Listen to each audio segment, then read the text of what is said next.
Good evening. Thank you. I'm Amy Gibbs, Managing Director with ROCO. Thank you all so much for joining us this evening. This is a wonderful, huge, packed house, so we are so excited to see all of you. And a big hello to our friends who are live streaming us this evening. ROCO's live streams and videos have been viewed all over the world now.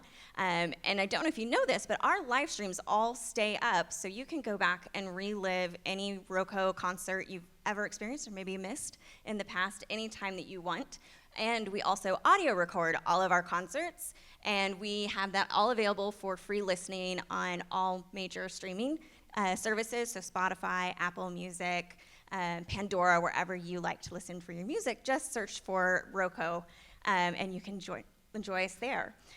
So tonight is part of our Unchambered series, and this is a really unique series that I really love that we do, where we give our musicians the agency to choose their own program. So they get to choose the music that they perform and who they want to perform with. So tonight, we are featuring our principal trombonist, Thomas Hultén. You're going to enjoy a wonderful evening of music and maybe a little stand-up comedy, too, for those of you that know Thomas. You're in for a good evening. He chose a wide variety of music, and you're also going to hear 3 world premieres that are all pieces that he wrote himself as well. And he chose this evening to perform alongside friends Ali Jackson, tuba, and Sarah Spencer, piano. Without further ado, I will welcome Thomas to the stage. Enjoy.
Here we go.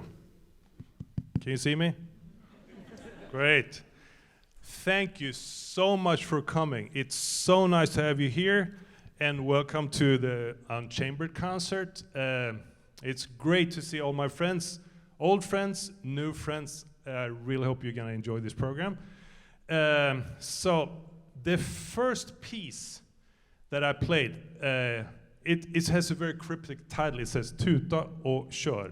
If you're Swedish, you know what it means. I wrote it phonetically in the program, but it actually means honk and drive. Tuta och kör. So hopefully you get a little feel of that.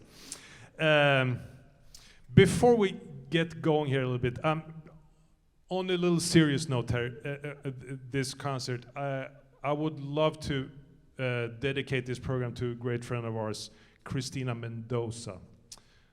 Who we lost very suddenly this past week. Great trombone player, educator and friend, and she passed away very suddenly about a week ago, so I would like to think about her and dedicate this whole program to Christina.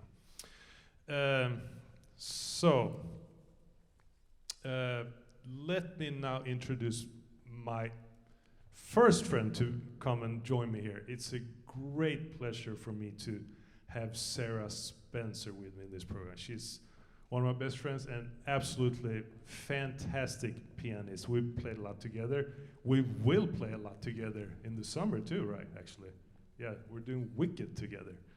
So, so the piece we're gonna perform here is,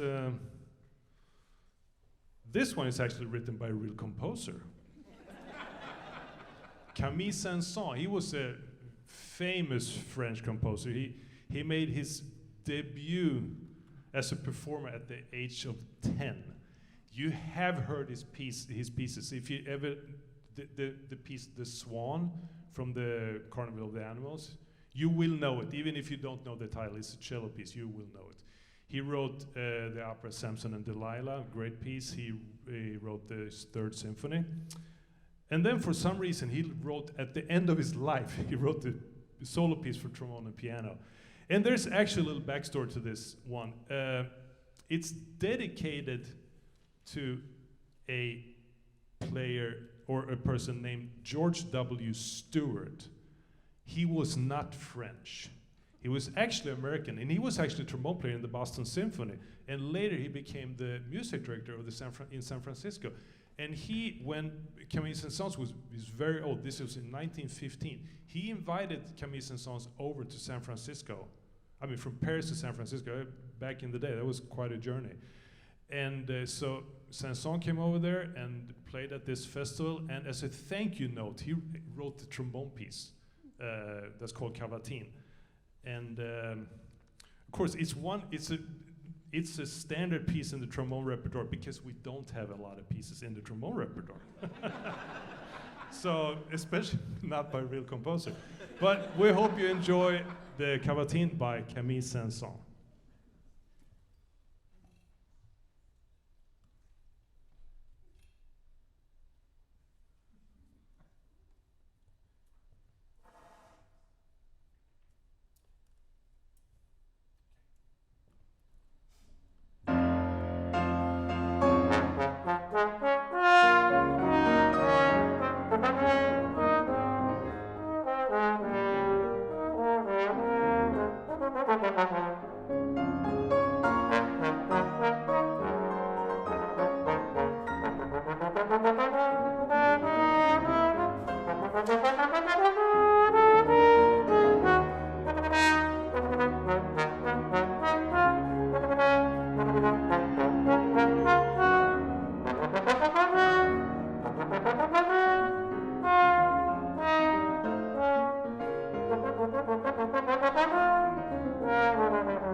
Thank you so much. So, I'm sorry I can't do big bows like this. I twisted my back really bad Wednesday. Fortunately, yesterday, I did go and see Bulla from Siberia. She's a very strong woman, I'll tell you. And if it wasn't for Bulla from Siberia, I would be lying down playing. So she makes sure I can actually stand up, but she told me don't bend forward. So I'm gonna do very little things like this, if that's okay with you guys. Anyway, so now for my next great friend here, this is Ali Jackson, the greatest tuba player. I was gonna say on the planet, at least in this room right now. So, hey, Ali Jackson. We've been playing, same thing, we've been playing a lot together. He's a great guy, and you might have seen him with ROCO Brass a few times. And we're gonna play a piece together. There are very few pieces, unfortunately for some reason, but for trombone, tuba, and piano. Isn't that weird? Yeah, I don't know why. But anyway, we did find one that was it was originally for flute, horn, and piano. And then somebody, it is by Ewazen, as you can see in the program. And then he arranged it for trumpet, bass, trombone, and piano. And then another guy transcribed it so it became tenor trombone, bass trombone, and piano. And we're doing it on tenor trombone, tuba, and piano. And this is Pastorale by Ewazen. We hope you like it.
Yeah, Ali, what a player, right?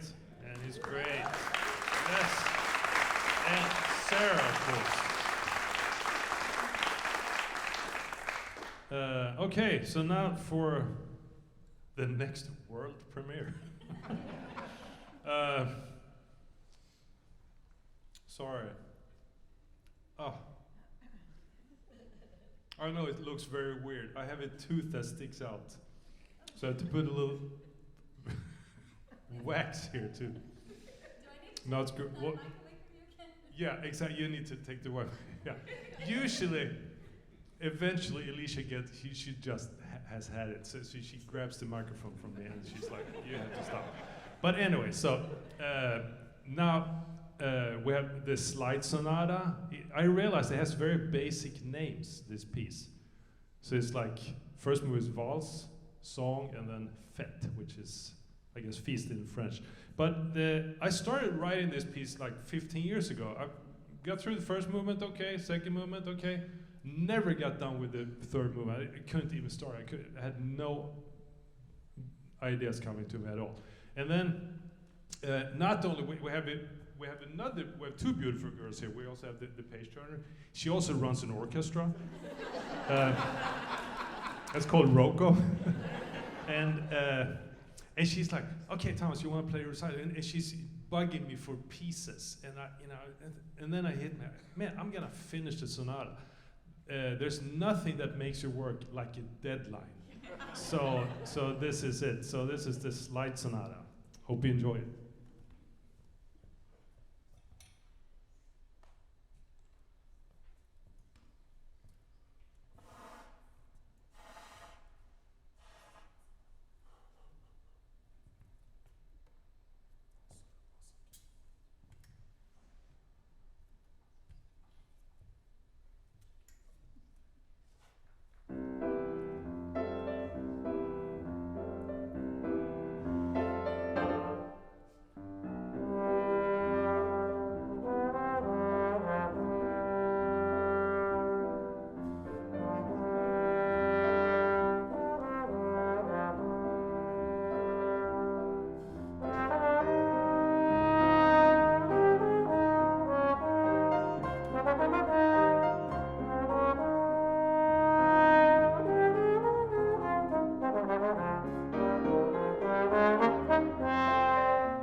We'll take a short little intermission just to, you know, get some blood back in the lips and you know, have fun with your friends for a little bit. So we'll be back very, very soon.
Thank you so much. This was a piece by a good friend of mine, Steve Bulla. He's a fellow trombone player, and he's in Washington, D.C. He's from New York originally, and I've known him for a long, long time, since 1990. So he was the staff arranger for the U.S. Marine Band in Washington, President's Own, for a long, long time. And he's also has written a lot of music for brass bands, specifically for the Salvation Army.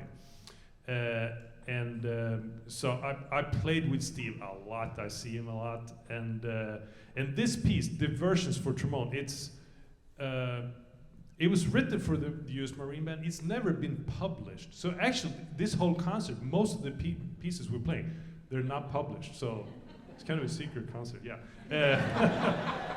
But anyway, so I asked him. So I happened to have the music, you know, in my drawer, and I found it a couple of years ago, and I had gotten it back in 1990 from Steve, and I asked him about the piece. Hey, this Diversions. He couldn't even remember writing it. But anyway, it's a very nice piece. It's originally written for the Marine Band then, so the piano part is very tricky, as you can tell, but of course Sarah, she does an amazing job. But because it's written for full symphonic band and percussion and everything, so he kind of condensed it down to piano.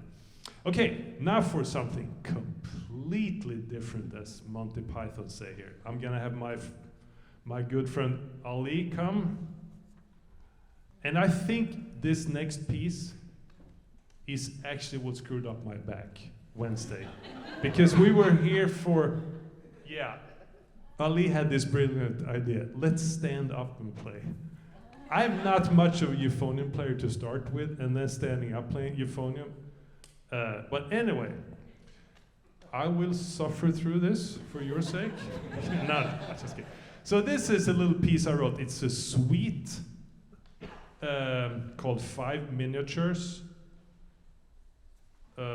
The movements have very intricate names. They're called 1, 2, 3, 4, and 5.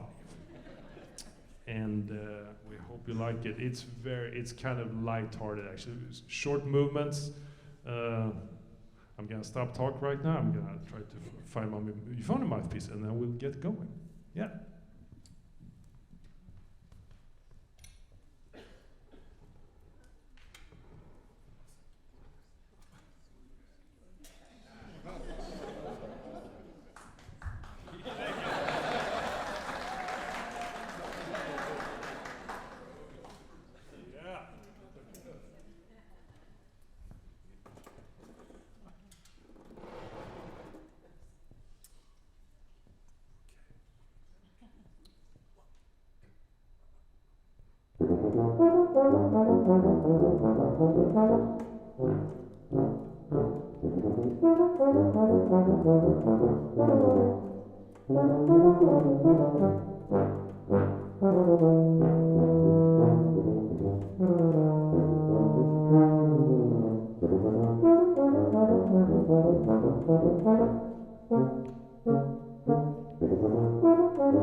You want to stay on? All right. So now we're at the Q&A. This feels like one of the pre-live show things that we get to do. I'm Alicia Lawyer. I'm the founder of ROCO and oboist that gets made fun of by the brass quintet all the time, but I can take it. It's all good. I know you've come up with some questions. You saw it on the program. It was not a surprise, but just so you know, I know that Amy talked about us live streaming. We were doing that pre-pandemic, Pre-Pandemic Prepared, PPP, in 2013. So that was an experience that we didn't have to pivot during the pandemic. And also, one of the things we've been doing, which most of you know, is we've recorded every concert we've ever played, paid for all the rights to it for musicians, publishers, and everything, and left it up for free streaming. That's significant because during the pandemic, we all learned how to use QR codes. And so what we did is we approached the Buffalo Bayou Park and asked if we could put QR codes along their trails to our music. And we selected individual pieces and programmed it quite humorously. As you know, ROCO, it's all about humor too and laughing. The flying Certo piece is at the Bat Bridge, and there's all sorts of fun things like that around the bayou. But that has now exploded. It is now ROCO on the go. We are in 24 different parks, hospitals, and schools, all sorts of playlists. There is no end to how we can slice and dice our listening room. If you go on there, there are over 400 pieces that you can listen to in such a diverse variety. Because I know that when you're in relationship with diverse people, you have diverse art, and that's what's been really exciting about ROCO too. In 2019, which now seems very far away, and yet not, right? We were #1 in the nation programming women composers in all the orchestras nationally, and #2 composers of color, which was really exciting as well, because it was not something we knew we could get. It just was something that happened. Oh, thank you. Yes, it was exciting. It's important. It's very important. And I think the idea to have musicians have agency to be able to program their own shows, to do what they want to do in their performances, and also for composers to write the pieces that they want to write. You get to know individual players, and it's the human first orchestra in so many ways. But I wanted to bring your attention to a couple of things. We have a few concerts coming up, and I will tell you about that after we do some Q&A, because I think everybody wants to know the burning question, which I don't know. So what is the burning question? What are your questions? Anybody? I know you've got one. I just feel it. I can tell. Okay. Oh, you're stuck. Okay. Oh, I knew you'd do it, Bill. Go. Here to the rescue. I do have a question. I'll repeat it for. I'm not a musician at all, and of course all you guys know that, but so does it take a lot more air to use the trombone versus that other smaller dude versus the trombone versus say the trumpet that George plays, or is there more air involved? Is it harder to play? So for our live streaming audience, the question is, what takes more air, and is it harder to play? And just describe the airstream it takes for all the different instruments. I'd say, so for this right here, the tuba, it takes quite a bit of air. So the most important part is breathing in before you play. After you breathe in, of course, there's lip vibrations that happen. Of course, the mouthpiece is larger than other brass instruments, therefore it does take quite a bit more air. But if you're a smart tuba player, you can make it last for quite a bit. Okay. Next, what about you? The trombone versus Yeah, it's I can feel it's I play a little bit of tuba, and I started on trumpet, so I've been sort of playing all of them. And trumpet, it's not as much air, but it's a faster airstream. That's the best way to describe it. It's like a race car versus a tank. You know, it's like nobody's like a Hummer. Yeah, or a Hummer. Come on, yeah, because come on. like a race car, you have a lot of speed, but not a whole lot of air. But you know, with a Hummer or something, it's like it's a lot. They sort of go slow, and that's how you. Often, when you see a trumpet player try to make a sound in a tuba, they have a hard time making a sound because they're just blowing too fast. You have to kind of slow things down a little, but it takes a lot of air though to play the tuba. Well, Yeah. any wind instrument, really all it is about an aperture and wind speed. No matter if you're playing oboe or flute, it's just trying to find that right exact airstream. I did want to ask in the audience, how many play trombone? Raise your hand. Okay, I don't want to count that. Good Lord. awesome. All right. I'm sorry. That was like 25 people. Yeah. Okay, how many play brass instruments or played? All right, Wow. the trombone Look at is a that. brass instrument. I'm just letting you know. You can re-raise your hand. I know it's slower airspeed here, but maybe it's, I didn't say it. Okay, no, I'm just kidding, I'm kidding. Okay, other questions? Are you ready for yours now? Yeah, what is it? It's okay. What do you guys, do you have other ones? Yeah, sure. Trombones and baritones and all those instruments are different where in Sweden. Oh, interesting. Are your instruments different in Sweden? Are they different across different nations? No, yeah, actually, yes. So what we're playing here is called the modern versions of instruments, and so the tuba, the trombone is probably the oldest one of them. It was actually invented in the 1300s. If you take away this part here, which is an extra valve, just so I can play a couple lower notes, it's a very, very basic design. It's basically a tuba, you can move the tube. It's been around for a long, long time. And then in the 1830s, they figured out they wanted to make it easier to change notes. So in Germany, they invented the valves, as we see on the tuba and the euphonium. And so that's when the whole tuba family started, basically around 1835. And as you can tell, the euphonium is it's called tenor tuba in the classical world. It's a small tuba. And actually, the cornet is also part of the tuba family because it's a conical instrument, which means it gets wider from the mouthpiece all the way. A trumpet and a trombone, it's, as you can tell just looking at it, it's the same bore size forever, and then you have a bell. That's why a trumpet and trombone sounds much more forceful. It doesn't sound as soft, mellow as the tuba family. But in Sweden specifically, then there's a type of brass instrument. When I was a kid, where it's called a brass sextet, but it's like they use old style instruments, like German type instruments. You can see if you look at Ali's tuba, if you look very closely, he has different types of valves. They're called rotary valves. It's very technical, but yeah, so it's a different type of valve from what you see on a regular trumpet, for example. So in Germany, even the trumpets use the rotary valves. And so like in Germany, Sweden, Finland, all that stuff, we have an old type of instruments with these cornets, alto horns, tenor horns, baritones, and tubas. And they all they look like different versions of Ali's tuba. The cornet is just an E-flat cornet. It's tiny, but it has the same build as so you play it like this with the rotor valve. So we do actually have different types in Sweden, but most people play. Sorry, I know I'm talking too much.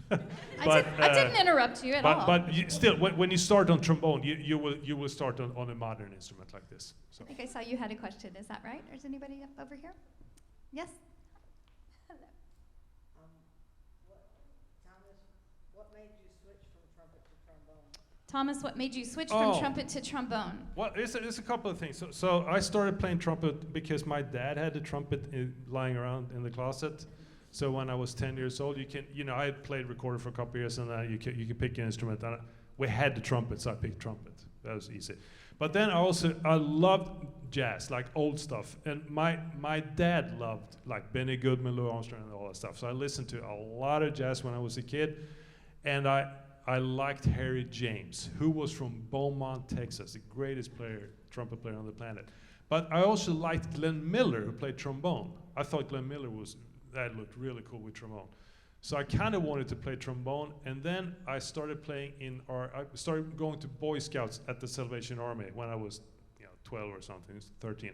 And one of my friends there, he played in the Salvation Army band. He played cornet, so he invited me to play.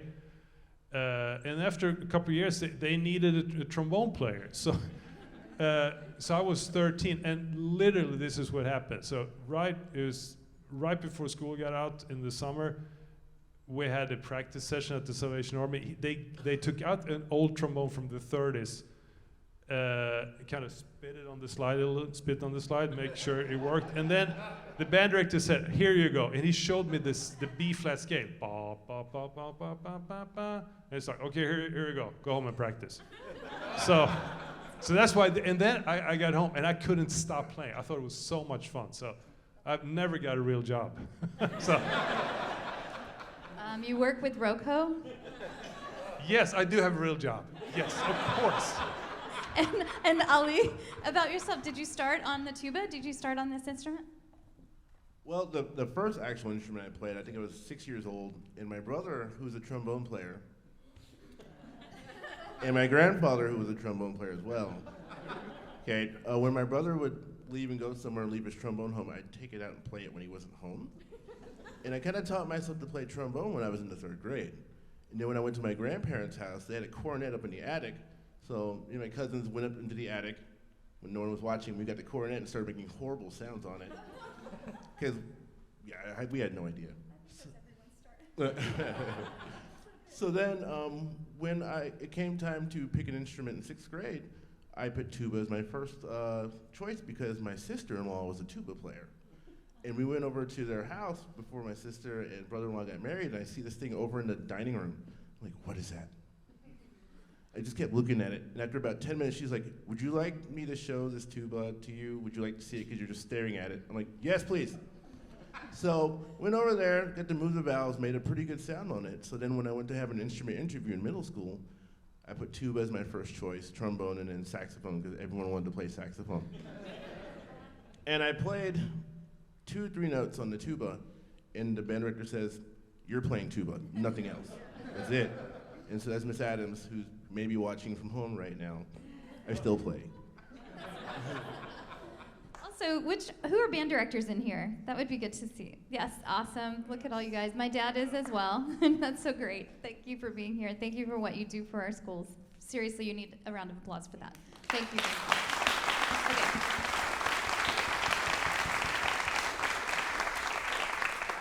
So, if you have burning questions, they'll stick around for a little bit after, and you can ask them. But we have 3 concerts left from Here, There to Nowhere at the Asian Society. It's one of our violinists, Min Jung Ko, and her sister, telling their immigration story through music from Korea. And then in the April 1st time, we'll be back on this stage. I'll be playing with Scott St. John. It's Scott St. John and friends, and he'll be doing a whole concert of building up, and it's going to be really an interesting program. And then the big last show is April 29th, where all 40 musicians gathering together at St. John's, and we have, of course, a world premiere on that. And I'll never tell you when it's happening. You just come and you experience the concerts with us as far as when you hear the new piece playing. The next QR code that's coming online is at the 5th Ward. They're doing really amazing murals at the 5th Ward area, and I can't wait to show that to you as well. I want to tell you about this book, but I kind of you want to come out here and let's get a picture this direction? That'd be cool. You guys want to face her and let's have a picture with the audience? I was going to do a selfie, but it's kind of weird, so. Yeah, all right. Yay, picture. Okay. You can smile, everybody.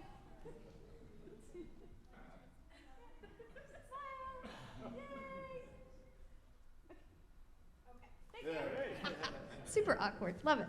Okay. So, ROCO has a children's book. If you see that in your program, it's April 1st, and it's not a joke, okay? At the Houston Public Library, 10 a.m. that morning, we are giving 50 books away free to the first 50 kids that come. As you know, with our Pay What You Wish model, ROCO is not about transactions. We're actually donating 160 of these books to the cruisers that Barbara Bush Literacy Campaign has. We're donating books to all the Houston Public Libraries, and we're going to be donating a digital version of this book to every classroom we can get our hands on. What's really cool about it is we didn't set out to do a children's book. We actually had a premiere in this room of this piece called The Nightingale in 2018, and it's a world premiere we did based on the Nightingale tale, and these beautiful illustrations, and you can get it on Amazon, but it's the Nightingale music version, and what's really cool is the performance as we do QR codes. I have way too many things right here. But the QR code in here is a performance of the piece with Maya Shea narrating. The second QR code is the piece without narration with bell tones to tell you when to turn the page. And the last one's just the music, so you can enjoy that. It's never really been done like this before, and there's hidden images in here as well. Please, it's multi-generational audiences. Share it with everyone you know. We love all of you, and thank you so much for coming. Let us finish this beautiful show.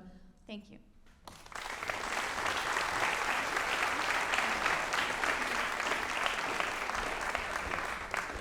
Thanks. So we've come to the end of the show here. We have one more piece to play, and thanks for sticking around. We really appreciate it.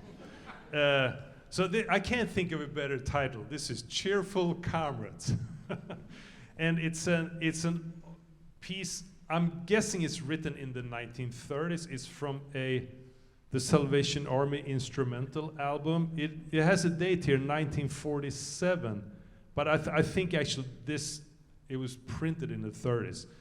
And it's a duet, obviously. There's 2 of us and piano. And same thing, this was also written for duet with a band accompaniment. So Sarah here, she's gonna do heroic work, do everything on the piano. That's written originally for band. And it was written by Ernest Rance. He was a British composer, born in 1896, lived all the way to 1988. And he wrote some beautiful songs. One is The Reason. If you're, I know there are a couple of trumpet nerds in here right now at the concert, and there's a great recording with Phil Smith, who used to play principal trumpet in the New York Phil. He recorded The Reason with the New York Staff Band in, I gotta say, 1985. And that was written by Ernest Rance. But this is one of his earliest composition. It's called Cheerful Comrades. Thank you so much again for coming. We hope you enjoy the piece and hope to see you guys soon.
Uh-oh.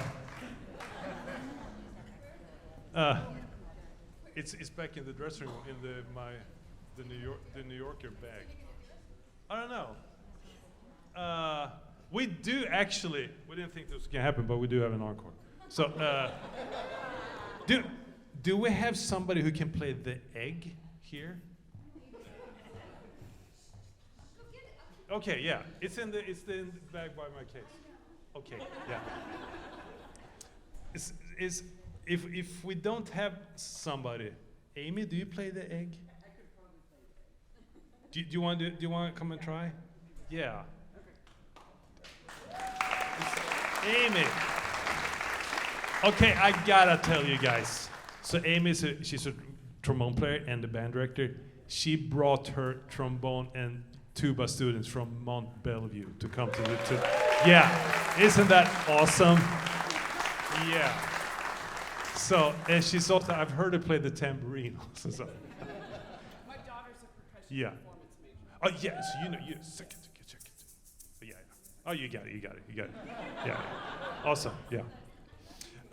So we do have another song here. It's called, something I wrote, it's called Let's Do It. Yeah, and it's actually been recorded. It's on a jazz album with the trumpet player Gary Weldon, but he did it as a swing version. We're gonna do it as a samba. That's why we have the egg. So we'll see how it goes. Let's do it. So. Oops.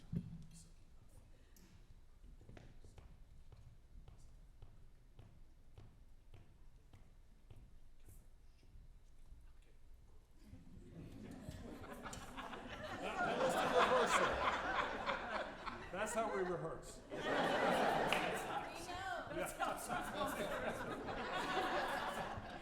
Okay.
Thank you. Amy on the egg.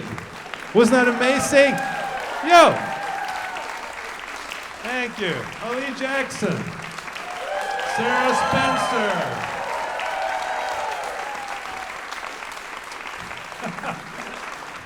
And of course, Alicia. Yes. Thank you, thank you.